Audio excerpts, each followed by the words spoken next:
In court, my sister looked straight at the judge and said, "Finally, your house is mine." She didn't look at me. She didn't have to. Behind her, my parents started applauding, real applause, the kind you give when you think you've already won. I stood there silently, hands clenched, feeling every eye in the courtroom slide toward me. To them, I must have looked defeated. The quiet daughter, the one who always backs down. My sister smiled, like the ending was already written. What no one noticed was the judge's expression. She stopped flipping through the file. Her fingers froze on the page. Then she slowly lifted her head and looked directly at me. "Miss Carter," she said calmly, "before I rule on this case, I need to ask you something." That was the moment my sister's smile faltered, and the story they thought they knew began to unravel. My name is Hazel Carter, and long before we ever stepped into that courtroom, my family had already decided who I was allowed to be. Lauren, my older sister, was certainty in human form. She spoke loudly, laughed easily, and never doubted that she deserved more than everyone else in the room. My parents adored that about her. They called it confidence, ambition, leadership. When Lauren walked into a space, people adjusted around her. When I did, they barely noticed. At family gatherings, my father would place a proud hand on Lauren's shoulder and say, "This is our daughter Lauren. She knows what she wants." Then his eyes would drift to me, almost as an afterthought. "And this is Hazel. She's responsible." Responsible was the word they used when they couldn't find anything else to praise. I learned early that speaking up only made things worse. If Lauren interrupted me, my mother would say, "Let her finish, Hazel." If Lauren took something of mine, my father would shrug. "You don't really need it, do you?" And if I ever protested, even gently, the room would turn cold. "Why are you always so difficult?" they'd ask. So I stopped arguing. I stopped explaining. Silence became my safest place. Years later, when my grandmother passed away, she left me her house on Cedar Lane. It wasn't a grand estate or a luxury property. It was an old, narrow house with creaking floors and a leaky roof. But it was solid, steady, just like her. And for reasons I never fully understood, she trusted me with it. Lauren laughed when she heard. "That place?" she said over dinner, swirling wine in her glass. "What are you going to do with it? Sell it and crawl back to Mom and Dad?" "I'm keeping it," I replied quietly. My parents exchanged a look. "That sounds like a lot for you to handle," my mother said. "Wouldn't it be smarter to let Lauren manage something like that?" There it was again. The assumption. That I couldn't. That I shouldn't. I renovated the house slowly, on my own terms. Nights after work, weekends spent scraping paint, learning, fixing mistakes. I paid for everything myself. Every receipt, every invoice, every hour of labor was mine. Lauren never visited. My parents never asked how it was going. But the moment the house was finished, the moment it became valuable, everything changed. Suddenly, there were questions, concerns, family discussions. Lauren called me one evening, her voice sweet in a way that made my stomach tighten. "You know," she said, "Mom and Dad feel like it's unfair that you have the house all to yourself." I held the phone in silence for a second before answering. "It was left to me, legally." She laughed softly. "We'll see." That was when I understood something important. To my family, I wasn't a person with rights. I was a placeholder, a temporary holder of things they believed belonged to someone else. And in their minds, that someone was always Lauren. 2 weeks after that phone call, a thick envelope arrived at my apartment. No return address, just my name typed neatly across the front. Inside were court documents. I remember sitting on the edge of my bed, papers shaking in my hands as I read the words over and over, trying to make them make sense. Lauren Carter v. Hazel Carter. My sister's name printed above mine, separated by a single, brutal V. She was suing me for ownership of the house. According to the filing, I had verbally agreed to share the property with her and later withdrew consent due to emotional instability and external stress. It was written in calm, professional language, the kind that makes cruelty sound reasonable. My parents' names appeared on the last page. Witness statements. Signed. Not hesitant, not conditional. That hurt more than the lawsuit itself. I called my mother first. She answered on the second ring, already defensive. "Hazel, this doesn't have to be ugly," she said. Your sister just wants what's fair. What's fair? I asked quietly. She never touched that house. She never paid $1. My father took the phone from her. You're being selfish, he said flatly. Lauren has a family. She needs security. You're alone. Alone. As if that disqualified me from ownership. I earned that house, I replied. Grandma left it to me. She didn't know what she was doing, he snapped. And honestly, neither do you. The call ended there. The court date came quickly. Faster than I expected.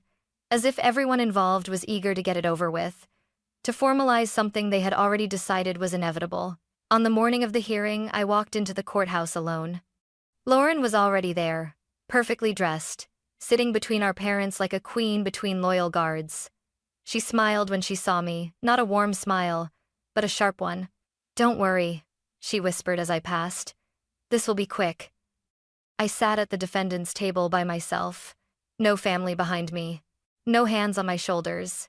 Just an empty bench and the quiet understanding that I was no longer someone they were trying to reason with. I was someone they were trying to take from. When the judge entered and the courtroom rose to its feet, my heart hammered against my ribs. I told myself to breathe, to stay calm, to listen. Lauren's lawyer stood first. And with every word he spoke, I realized this wasn't just about the house anymore. They weren't trying to share it. They were trying to prove I didn't deserve it at all. Lauren's lawyer spoke with the confidence of someone who believed the ending was guaranteed. He didn't attack me directly at first. That would have been too obvious.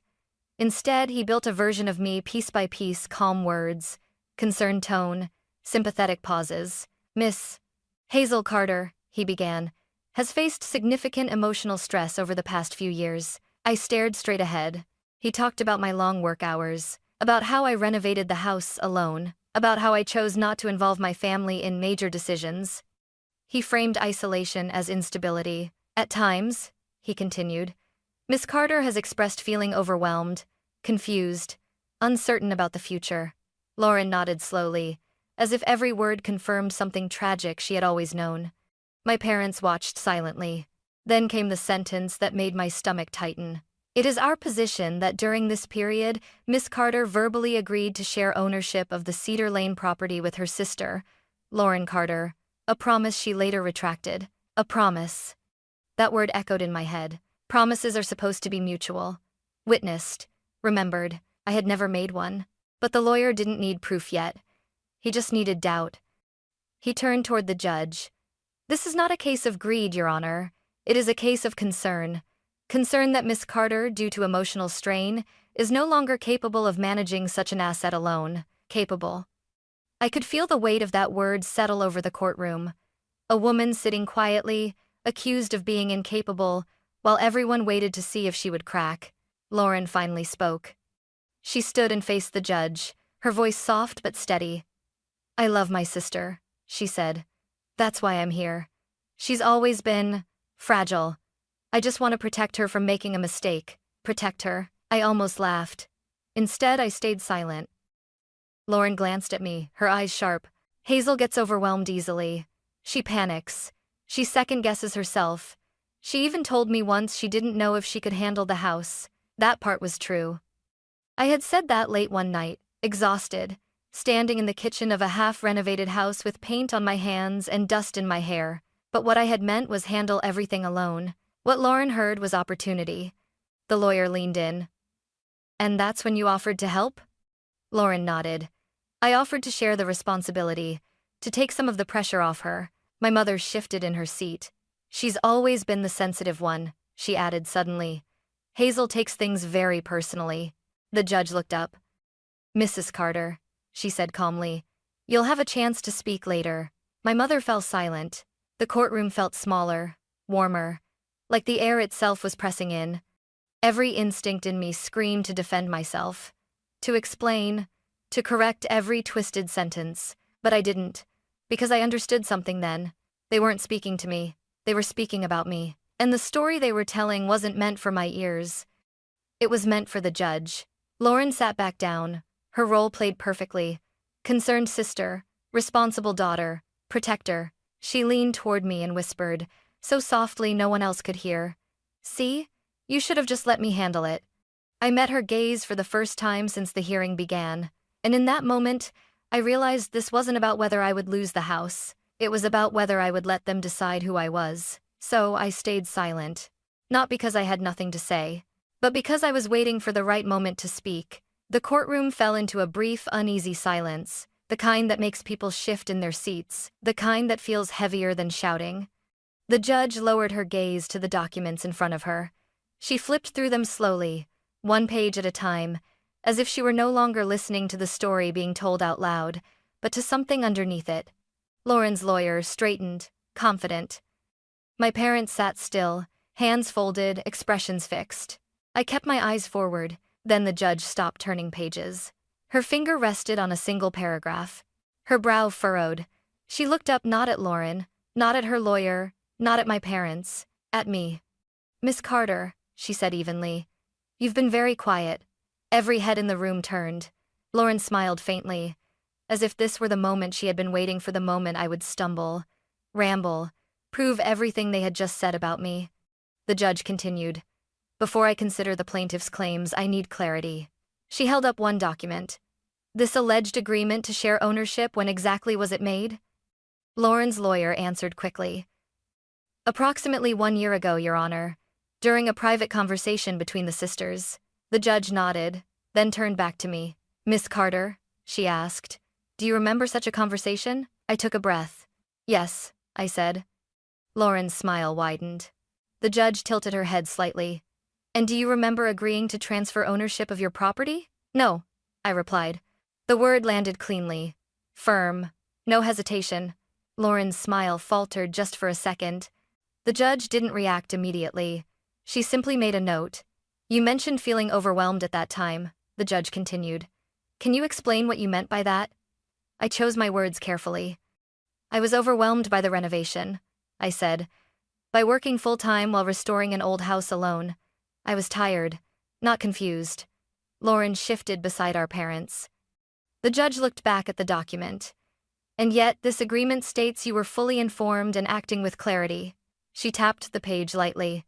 "Miss Carter," she said to Lauren, "you claim your sister asked you to share ownership. Why is there no mention of shared financial contribution?" Lauren opened her mouth, then closed it. Her lawyer stepped in. "The agreement was based on trust, Your Honor. Family understanding." The judge's eyes narrowed slightly. "Trust," she repeated, "is rarely documented in this much detail." She flipped to another page. "And one more thing," she added, her voice calm but sharper now. "Miss Hazel Carter has submitted tax records, renovation permits, and insurance policies listing her as the sole responsible party, all dated after this alleged agreement." Lauren's leg began to bounce. The judge leaned back in her chair. "At this point," she said slowly, "I have questions about the credibility of the claim, not the defendant." The room changed. It wasn't loud. It wasn't dramatic. But something shifted, like a floorboard cracking beneath too much weight. Lauren glanced at me, her confidence visibly thinning. For the first time since the case began, she didn't look victorious. She looked uncertain. And I realized something then. Standing there under the judge's steady gaze, my silence hadn't made me weak. It had forced them to speak first, and in doing so, reveal far more than they intended. That was when my lawyer, Daniel Brooks, finally stood. He hadn't interrupted once. Not when my sister painted herself as my protector. Not when my parents quietly agreed with her version of me. He waited until the room leaned in Lauren's direction, until everyone assumed the outcome was already tilting her way. Then he spoke. "Your Honor," Daniel said calmly, "with the court's permission, I'd like to address the so-called agreement." Lauren's lawyer nodded, unconcerned. Daniel approached the bench carrying a thin folder. Not thick, not dramatic, just precise. "This document," he continued, "is the foundation of the plaintiff's entire claim. Without it, there is no case." He placed the agreement on the table. The judge studied it again, more carefully this time. Daniel went on. "We requested an independent review of this document, not because we enjoy theatrics, but because something about it didn't align with the rest of the record." Lauren crossed her arms. My parents leaned forward. Daniel turned slightly, addressing the court, but his words were for everyone. "First, the financial inconsistency. The agreement claims shared ownership yet contains no provision for shared costs. No renovation expenses, no tax liability, no maintenance obligations. He paused. Second, timing. He handed the judge another document. This agreement is dated March of last year. However, the ink used to sign it did not exist on the market until 6 months later. Seized. A murmur rippled through the courtroom. Lauren's head snapped up. That's ridiculous. Daniel didn't look at her. Your Honor, he said evenly. We submitted the paper and ink for forensic analysis. The report is included in your packet. The judge read silently. Seconds passed. They felt longer than anything I had ever endured. Finally, she looked up. Miss Carter, she said, addressing Lauren. Did you know this document was examined by experts? Lauren swallowed. I don't see why that matters. The judge's tone remained neutral. It matters because the report indicates the signature does not match Miss Hazel Carter's handwriting with a high degree of certainty. The room went very still. My mother's hand flew to her mouth. Lauren turned sharply toward her lawyer. You said this wouldn't be a problem. He said nothing. Daniel continued, his voice steady but unmistakably firm. There's more. He produced another set of documents. Phone records, text messages, emails. Lauren shook her head. This is harassment. Daniel finally looked at her. No, he said quietly. This is context. He turned back to the judge. These records show repeated messages from Miss Lauren Carter to my client after the renovation was completed. Not before. After. He read aloud one message. Now that the house is worth something, we should talk. Lauren's face drained of color. Another message followed. Mom and Dad agree this shouldn't all be yours. The judge exhaled slowly. And finally, Daniel said, there is this. He handed over one last page. A recorded voicemail. Left by the plaintiff. Lauren stood abruptly. That's private. The judge raised her hand. Sit down. Lauren froze, then sank back into her chair. The recording played softly through the courtroom speakers. Lauren's voice filled the room, impatient, irritated, unmistakably real. Hazel, stop pretending this is just yours. You wouldn't even have this house if Grandma had known better. Be smart and sign before this gets ugly. The silence afterward was absolute. No whispering, no shifting, no applause this time. My father stared straight ahead, as if the wall in front of him might open and swallow him whole. My mother's eyes were glossy, unfocused. The judge turned off the recording. She folded her hands. What concerns this court, she said slowly, is not a disagreement between siblings. She looked directly at Lauren. It is the pattern of pressure, the timing of claims, and the apparent attempt to transfer ownership through means that may not be lawful. Lauren opened her mouth. The judge raised a finger. I am not finished. Lauren closed it. The judge turned to me. Miss Hazel Carter, she said. You remained silent while others described you as incapable. Why? The question caught me off guard. I answered honestly. Because I've spent most of my life being told who I am, I said. And I wanted the court to hear who they said I was before hearing the truth. The judge nodded once. Something in her expression shifted, not sympathy, not anger, but recognition. Daniel returned to his seat. Lauren no longer looked confident. She looked exposed. And for the first time since this case began, I realized something powerful. They didn't lose control because I fought harder. They lost control because the truth didn't need my voice to survive. It only needed time. The judge leaned back in her chair, hands folded, eyes fixed on my sister. Miss Lauren Carter, she said calmly, before I issue a ruling, there is one matter I need to address. Lauren straightened, forcing a smile that no longer reached her eyes. Of course, Your Honor. The judge didn't return it. Throughout this hearing, she continued, your legal argument has relied heavily on portraying the defendant as emotionally unstable and incapable of managing property. Yet the evidence presented today suggests something very different. She paused, letting the silence stretch. It suggests preparation, consistency, and restraint. Lauren's jaw tightened. The judge turned to me again.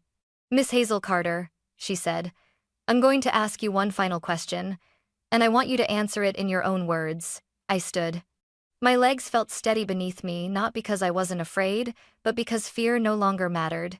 Yes, Your Honor. Why? The judge asked. Did you never involve your family in the renovation, the finances, or the management of this house? I took a breath. And this time, I didn't hold back. Because every time I did, I said, my voice clear, they told me I couldn't handle it. Lauren shook her head. That's not true. I didn't look at her. When I bought my first set of materials, I continued, my sister laughed and said I was wasting money. When I worked late nights to pay for repairs, my parents said I was being dramatic. When I said I was tired, they called me fragile. I can't to them take side, my mother whispered. Hazel. I met her eyes for the first time that day. You never asked how I was doing, I said quietly. You only asked when the house would be finished. The room felt heavy, charged. Lauren stood abruptly. This is emotional manipulation. She's twisting things to make herself look like a victim. I turned toward her then. No, I said. You're angry because I didn't fail. A ripple moved through the courtroom. Lauren laughed sharply. You think this is about failure? You wouldn't even have that house if Grandma hadn't made a mistake. The words hung in the air, ugly, undeniable. The judge's expression hardened. Miss Carter, she said to Lauren, you will address the court respectfully. Lauren opened her mouth again, but this time my father stood. Hazel, he said, his voice strained. Why are you doing this? Why are you tearing the family apart? I looked at him, really looked at him, the man who had taught me to stay quiet, to be agreeable, to step aside. I'm not tearing anything apart, I replied. I'm just not holding it together anymore. The judge nodded slowly. That, she said, is a crucial distinction. She turned to the lawyers. I have heard enough. Lauren's confidence finally collapsed. Wait, she said quickly. If Hazel keeps the house, at least order shared oversight. For her own protection. The judge didn't hesitate. There is no legal basis for that request, she said. And frankly, after what I've heard, it would be inappropriate. Lauren's face flushed. You're making a mistake. The judge's voice cooled. No, I am correcting one. It is hafted why. She picked up her pen. In reviewing the evidence, this court finds that the plaintiff has failed to establish any legitimate claim to the Cedar Lane property. Furthermore, the submission of a document that appears to be altered raises serious concerns. Lauren's breath hitched. The court therefore rules, the judge continued, that full ownership of the property remains with the defendant, Miss Hazel Carter. I didn't move. I didn't smile. I simply stood there, absorbing the weight of the words. And one more thing, the judge added. Lauren looked up sharply. Any further attempts to harass, coerce, or misrepresent ownership of this property may result in additional legal consequences. Silence. My parents sat frozen. Lauren sank back into her chair, staring straight ahead as if the room had tilted. The judge turned to me one last time. Miss Carter, she said, her tone softer now. You showed remarkable composure under pressure. This court recognizes not only your legal right, but your demonstrated responsibility. I nodded. Thank you, Your Honor. As the gavel struck, something inside me finally loosened. Not triumph. Release. I gathered my bag and stepped away from the table. Lauren didn't look at me. My parents didn't follow, and for the first time in my life, I didn't wait for them to. The courtroom emptied faster than I expected. Chairs scraped softly against the floor. Papers were gathered. Conversations resumed in low, careful voices, as if everyone was afraid to disturb whatever had just been broken open. A few people glanced at me as they passed, not with pity, not with judgment, but with something closer to understanding. Lauren remained seated. Her shoulders were stiff, her hands clenched together so tightly her knuckles had gone pale. The sister who had walked in, smiling now, looked smaller, contained by the very space she had once tried to control. My parents hesitated near the aisle. My mother took a step toward me, then stopped. Hazel, she said quietly, as if we were alone. We didn't think it would go this far. I looked at her. That's the problem, I replied. You never did. My father cleared his throat. You have to understand, he said, avoiding my eyes. Lauren was just trying to protect the family. I shook my head. No, she was trying to protect her position. Lauren finally stood. So that's it? She snapped, her voice sharp again, desperate to reclaim ground. You win, and we're the villains? I didn't answer right away. Then I said, "This was never about winning." She scoffed. Of course it was. I met her gaze, steady. It was about being heard. She laughed once, bitterly. "You could have talked to us." "I tried," I said. "You just didn't listen." The words landed heavier than I expected. Lauren looked away first. My mother's eyes filled with tears. "We raised you better than this." I felt something tighten in my chest, then loosen. "You raised me to stay quiet," I said. Today, I chose not to. No one stopped me as I walked toward the doors. Outside, the air felt different. Cooler, lighter. The courthouse steps stretched out in front of me, solid and ordinary and real. I stood there for a moment, letting the noise of the city wash over me. My lawyer caught up and handed me a folder. "You did well in there," he said. "Not everyone can stay composed under that kind of pressure." "Thank you," I replied, "for believing me." He smiled. "The evidence did the talking, you just gave it space." As he walked away, I realized something important. I wasn't leaving behind a family that loved me and failed. I was leaving behind a version of myself that believed love meant endurance. I descended the steps slowly, deliberately. The house on Cedar Lane was still mine, but more than that, so was my future. And this time, I wasn't walking back into silence. I went to the house on Cedar Lane that evening. The sun was already low, casting long shadows across the porch I had repaired with my own hands. The place looked the same as it always had, quiet, modest, solid. But standing there after the ruling, it felt different. Like it finally belonged to the person who had fought for it. Not just legally, but emotionally. I unlocked the door and stepped inside. For a long moment, I didn't turn on the lights. I just stood there, listening to the familiar creak of the floorboards, the soft hum of the refrigerator, the steady silence I had once mistaken for loneliness. This house had never judged me.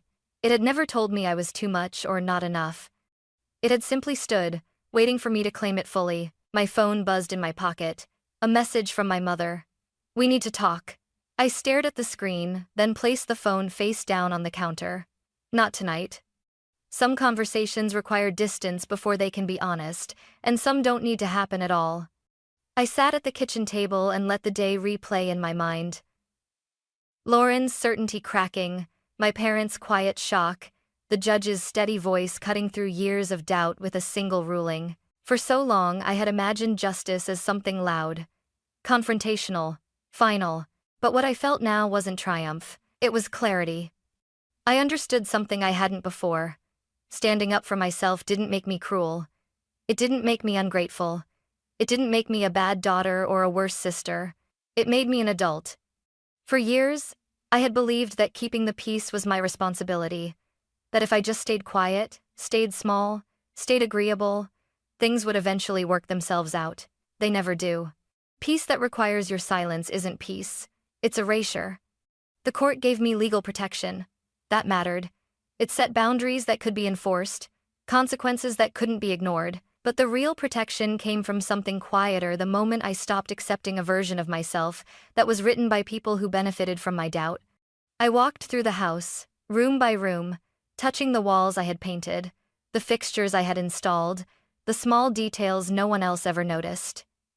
Each one carried a memory of persistence, of learning, of choosing to continue even when no one was watching.